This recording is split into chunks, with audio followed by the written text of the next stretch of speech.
Hello दोस्तों, welcome to our channel study sphere. हम देख रहे थे पॉलिटी क्विक रिवीजन का सीरीज, जिसमें हम लोग सारा कंटेंट पॉलिटी का देख चुके थे।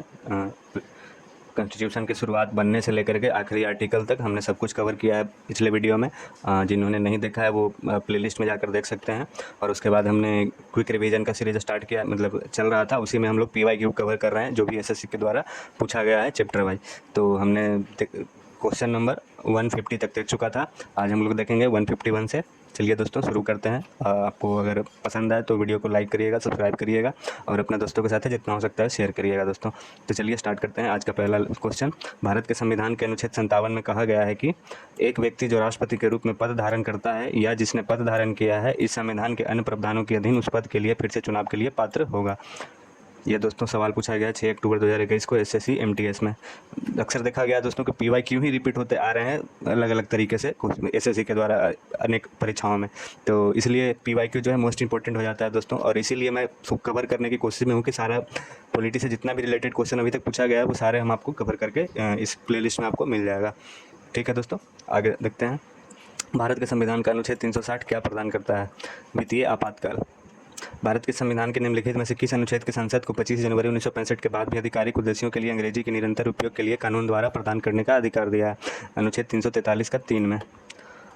भारत के संविधान का भाग 13 देश के भीतर व्यापार और वाणिज्य की स्वतंत्रता प्रदान करता है। भारत के संविधान के निम्नलिखित में से कौन सा अनुच्छेद हमें धन विधेयक का विवरण देता है? अनुच्छेद 110। देखिए दोस्तों, इसमें हमने इस सवाल के अलावा जो भी कुछ भी ऑप्शन दिया हुआ रहता है उसका हमने अलग से विवरण जो है दे रखा है। अगर जिनको और भी ज़्यादा डिटेल में जानना हो तो वो यहाँ पे दिए गए सोल्यूशन को पढ़ सकते हैं। हालांकि जिसमें ज़्यादा इंपॉर्टेंट होता है वो मैं खुद पढ़ देता हूँ इस वीडियो में। और अगर आप अलग से कुछ और एक्स्ट्रा जानना चाहें तो आप सर्च कर सकते हैं, या फिर इसका PDF हमने अपने टेलीग्राम चैनल पर डाल रखा है, वहाँ से आप पढ़ सकते हैं इसको। तो ठीक है दोस्तों, आगे देखते हैं। भारत के संविधान का कौन सा अनुच्छेद घोषित करता है कि भारत के संविधान 1950 के प्रारंभ से पहले भाग 3 के साथ असंगत कानून शून्य है? 13, अनुच्छेद 13। भारत के संविधान के अनुच्छेद 80 के अनुसार राज्यसभा के सदस्यों की कुल संख्या इससे अधिक नहीं हो सकती है? 235। भारत के संविधान का कौन सा भाग संघ और राज्यों के बीच संबंधों से संबंधित है? भाग 11। भारतीय संविधान का अनुच्छेद 21 किससे संबंधित है? जीवन के अधिकार से, राइट टू लाइफ।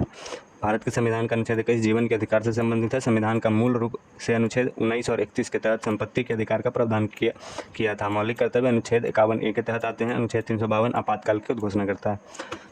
जुलाई 2020 तक भारत के नागरिक के लिए कितने मौलिक कर्तव्य हैं? 11 दोस्तों। जुलाई 2020 तक 11 मौलिक कर्तव्य भारत के नागरिक के लिए हैं। 42वें संविधान संशोधन अधिनियम 1976 द्वारा नागरिकों के लिए 10 मौलिक कर्तव्यों की एक सूची एक नए अध्याय 4A के माध्यम से जोड़ी गई, जिसमें केवल एक अनुच्छेद यानी 51A शामिल है।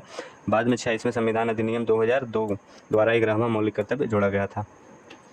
161 क्वेश्चन नंबर, भारत के संविधान की कौन सी अनुसूची राज्यों की परिषद में सीटों के आवंटन से संबंधित है? चौथी अनुसूची। भारत के संविधान का कौन सा भाग वित्त संपत्ति अनुबंध और वादों से संबंधित है? भाग 12।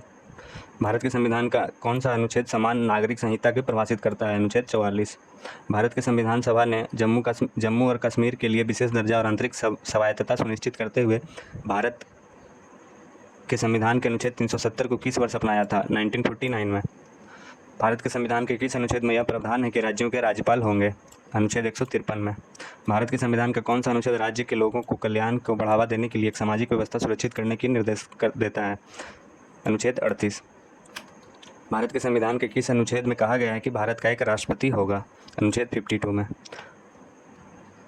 भारत के संविधान के निम्नलिखित में से कौन सा अनुच्छेद भारत के संघ और राज्य लोक सेवा आयोगों के कर्तव्यों और कार्यों को निर्धारित करता है? अनुच्छेद 320। भारतीय संविधान के निम्नलिखित में से कौन सा अनुच्छेद राज्य को नागरिकों को आजीविका के पर्याप्त साधनों का अधिकार सुनिश्चित करने का निर्देश देता है? अनुच्छेद 39। भारत के संविधान के निम्नलिखित में से कौन सा अनुच्छेद प्रदान करता है कि देवनागरी लिपि में हिंदी संघ और आधिकारिक भाषा होगी? अनुच्छेद 343 का 1। भारत के संविधान के अनुच्छेद 76 में के तहत निम्नलिखित में कौन सा पद एक संवैधानिक पद है? तो भारत के लिए महान्यायवादी भारत के संविधान के अनुच्छेद 73 के तहत एक संवैधानिक पद है। 15वें और वर्तमान अटॉर्नी जनरल के वेणुगोपाल हैं दोस्तों। यह भारत का सर्वोच्च विधि अधिकारी है। वर्तमान में भारत के सॉलिसिटर जनरल तुषार मेहता हैं। भारत के संविधान के निम्नलिखित में से कौन सा अनुच्छेद नागरिकों के लिए समान नागरिक संहिता से संबंधित है?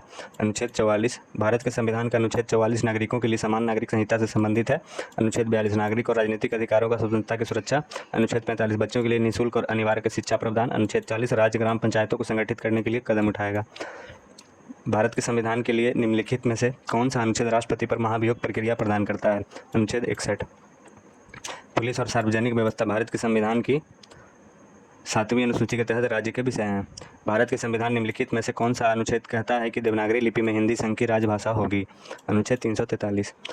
भारत के संविधान का कौन सा अनुच्छेद राष्ट्रपति की क्षमा आदि देने की शक्ति को परिभाषित करता है और कुछ मामलों में सजा को निलंबित करने या हटाने या कम करने के लिए? अनुच्छेद 72। भारत के संविधान का कौन सा अनुच्छेद आपातकाल की घोषणा से संबंधित है? अनुच्छेद 352।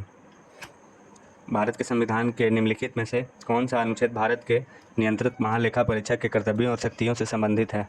अनुच्छेद 149। 352 दोस्तों ये नेशनल इमरजेंसी के लिए होता है अनुच्छेद। स्टेट इमरजेंसी के लिए 356 अनुच्छेद के तहत होता है दोस्तों। और अगर हम वित्तीय आपातकालीन की बात करें तो वो अनुच्छेद 360 में आता है, फाइनेंशियल इमरजेंसी। ये दोस्तों तीनों महत्वपूर्ण चीज़ें हैं, ये तीनों आप याद रख सकते हैं।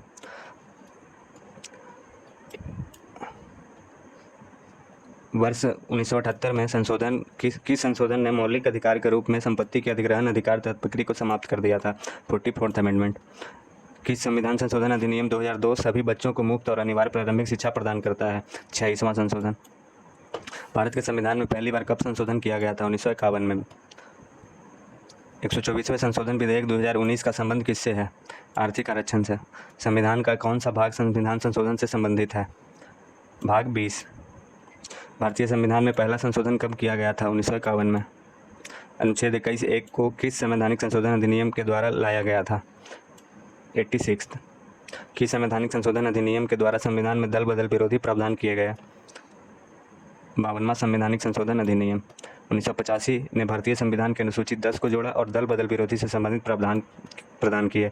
इसने उस प्रक्रिया को निर्धारित किया जिसके द्वारा विधायकों को दल बदल के आधार पर अयोग्य ठहराया जा सकता है। संविधान में किया गया कौन सा संशोधन भारत के लघु संविधान कहलाता है तथा जिसे वर्ष 1976 में राष्ट्रीय आपातकाल के दौरान लाया गया था? 42वां संशोधन। 1992 के 74वें संशोधन अधिनियम के द्वारा भारतीय संविधान में कौन सा भाग जोड़ा गया था? 9 का ए। 74वें संविधान संशोधन अधिनियम 1992 ने संविधान के भाग 9A जोड़ा। संशोधन अधिनियम ने नगरपालिका क्षेत्र और नगरपालिका को परिभाषित किया। इसके अलावा यह शहरी से स्थानीय सरकार के संस्थानों की संगठनात्मक शक्तियों, कार्यों और वित्त के संबंध में नियमों और विनियमों को निर्धारित करता है। किस संशोधन ने मंत्रिपरिषद के आकार को सदन के कुल आकार में 15% तक सीमित कर दिया? 91st। भारत के संविधान के 91वें संशोधन अधिनियम 2003 में कहा गया है कि मंत्रिपरिषद में प्रधानमंत्री सहित मंत्रियों की कुल संख्या लोकसभा के सदस्यों के कुल संख्या के 15% से अधिक नहीं होनी चाहिए। भारतीय संविधान की कौन सी अनुसूची नगरपालिका से संबंधित है? नगरपालिका से संबंधित है दोस्तों 12वीं अनुसूची। किस संवैधानिक संशोधन अधिनियम के तहत संविधान के प्रस्तावना को संशोधित किया गया था? 42 अमेंडमेंट। किस संशोधन ने राष्ट्रपति के लिए संवैधानिक संशोधन विधेयकों पर अपनी सहमति देना अनिवार्य कर दिया है? 24th amendment. भारत के संविधान का 24वां संशोधन अधिनियम संसद को संविधान के किसी भी प्रावधान में संशोधन करने में सक्षम बनाता है। जब संविधान संशोधन विधेयक उनके सामने पेश किया जाता है तो यह राष्ट्रपति के लिए अपनी सहमति देना भी अनिवार्य बनाता है। संवैधानिक संशोधन अधिनियम 2002 ने सभी बच्चों के लिए निःशुल्क और अनिवार्य प्राथमिक शिक्षा की व्यवस्था की थी। ये दोस्तों था 26वां संशोधन। ये दोस्तों कई बार रिपीट हो चुका है क्वेश्चन, ये काफ़ी इंपॉर्टेंट हो जाता है इस तरह से। भारत के संविधान में निम्नलिखित में से किस संशोधन के तहत चुनाव के बाद किसी अन्य पार्टी को अवैध बना दिया जाता है? 52nd amendment. संविधान के 52nd संशोधन अधिनियम 1985 ने भारत दल बदल विरोधी से संबंधित प्रावधान किए। इस संशोधन में अनुच्छेद 101 से 101, 2, 90 और 191 में परिवर्तन किया गया। इसने उस प्रक्रिया को निर्धारित किया जिसके द्वारा विधायकों को दल बदल के आधार पर अयोग्य घोषित किया जा सकता है और अनुसूचित 10 को सम्मिलित किया जा सकता है। भारत के संविधान का पहला संशोधन किस वर्ष किया गया दोस्तों? ये भी रिपीटेड है दोस्तों 1951 में। आज ही के वीडियो में ये तीसरा बार देखा गया है क्वेश्चन। 44वां संवैधानिक संशोधन अधिनियम कब लागू किया गया था? 1978 में। निम्नलिखित में से कौन सा शब्द संविधान की प्रस्तावना के 42वें संविधान संशोधन द्वारा 1976 में जोड़ा गया? समाजवादी। 42वें संशोधन अधिनियम 1976 में ने संप्रभु लोकतांत्रिक गणराज्य को संप्रभु समाजवादी धर्मनिरपेक्ष लोकतांत्रिक गणराज्य में बदल दिया और साथ ही राष्ट्र की एकता शब्द को राष्ट्र की एकता और अखंडता में बदल दिया। 198 नंबर। केरल सरकार द्वारा 14 जनवरी 2020 को सर्वोच्च न्यायालय में नागरिकता अधिनियम के विरुद्ध याचिका दायर करने के लिए भारत के संविधान के किस अनुच्छेद का प्रयोग किया गया था दोस्तों? अनुच्छेद 131 का। 14 जनवरी 2020 को सुप्रीम कोर्ट में नागरिकता अधिनियम के खिलाफ याचिका दायर करने के लिए केरल सरकार द्वारा भारत के संविधान के अनुच्छेद 131 को लागू किया गया था। अनुच्छेद 368 संविधान के और प्रक्रिया में संशोधन करने के लिए संसद की शक्ति।